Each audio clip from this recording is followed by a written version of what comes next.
Anthropic just turned Claude into a coworker. Not another chatbot, not another AI app. An actual teammate that lives inside Slack, remembers conversations, works on tasks for hours, and can even remind people about things they've forgotten. And this might actually be one of the clearest glimpses we've had of what AI employees could actually look like. So let's talk about it all. Alright, so Anthropic just released something called Claude Tag for Claude, and it is basically Anthropic's completely new way for teams to work with Claude.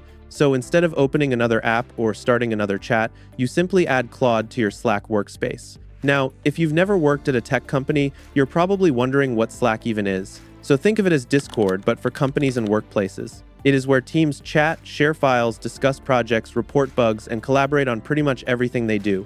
Anthropic has basically put Claude right in the middle of all of that. So instead of opening another Claude window, you can simply tag Claude inside a channel just like you would tag a coworker and ask it to do something.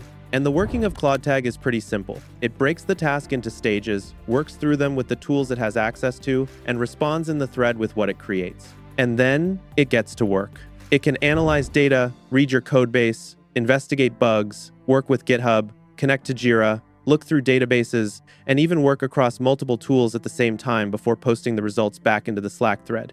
In other words, this isn't really a chatbot anymore. It's starting to look a lot more like a digital employee, and according to Anthropic, they're already using it heavily inside their own company. In fact, the company says around 65% of its product team's code is now being created with the help of their internal version of Claude Tag. 65%. That is a ridiculous number. 5 years ago, if you had told software engineers that most of a major AI company's code would eventually involve AI, they probably would have laughed at you. But today, that's just normal at Anthropic. And it goes far beyond coding. The company says they're using Claude to investigate product metrics, handle support tickets, track down bugs, and automate all kinds of work that normally takes hours of human time. But here's the really clever part.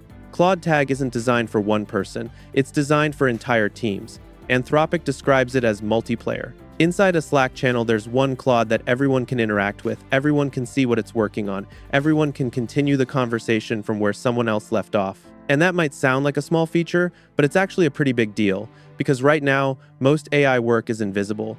You ask ChatGPT something, nobody else sees it, the context disappears, and then somebody else has to start from scratch again. That's where Claude Tag changes everything. The entire conversation happens in public, the context stays there, and the AI slowly becomes part of the team's shared knowledge. Think about it like this. Right now, AI feels like having a private assistant. Claude Tag feels more like hiring another employee. An employee that works 24 hours a day, never takes vacation, and somehow responds to Slack messages faster than every human on Earth, which honestly might be the most unrealistic thing about this entire product. But here's where things get even more interesting, because Claude doesn't just sit there waiting for instructions. It can actually take initiative. Anthropic calls this ambient mode. If it's enabled, Claude can proactively tell you about things it thinks are important. Maybe a discussion has stalled, maybe a bug still hasn't been fixed, maybe a task has gone unresolved. Claude can simply jump into the conversation and remind everyone about it. So honestly, at this point, we're getting dangerously close to giving AI project manager abilities. Somewhere right now, a middle manager just opened ChatGPT and started asking career questions. And that's what makes Claude Tag feel different. This isn't another chatbot with a few extra features. This is one of the first serious attempts to turn AI into an actual teammate. And that's not all. Anthropic says Claude also works asynchronously, meaning that you can give it a task, close Slack, go to lunch, go to sleep, or work on something completely different, and Claude just keeps going in the background.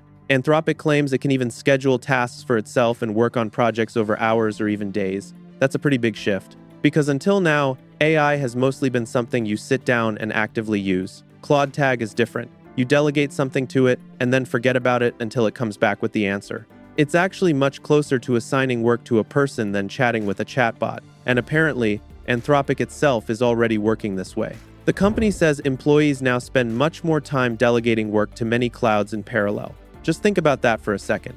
Anthropic employees aren't just working with one AI anymore. They're apparently managing teams of AIs. We really are living in strange times. But that also raises an obvious question. How do you stop this thing from seeing everything? Because no company is going to let an AI loose inside their Slack channels if it can access sensitive information that it shouldn't. Anthropic's answer is something called Claude identities. Think of them as separate versions of Claude for different teams. The engineering team's Claude has access to engineering tools and data. The The sales team's Claude has access to sales information and data, and the two don't share memories or information with each other. Admins can control exactly what Claude can see, what tools it can use, and even how much money each channel is allowed to spend. There's also an audit log showing everything Claude did and who asked it to do it. In other words, Anthropic is trying to make this feel less like a chatbot and more like actual company infrastructure. And that's probably the biggest takeaway from this entire launch. Because the real competition here isn't another chatbot war. It's the battle to make AI more and more useful for your company. Microsoft wants it with Copilot, Google wants it with Workspace. So whether this becomes the future of work or just another Claude experiment, it remains to be seen. But one thing is becoming very clear. The next generation of AI probably won't live in a chat window. It'll live inside the tools we already use every day. That's it for this video. Subscribe if you want to stay ahead of what's happening in AI, and I'll see you guys in the next one.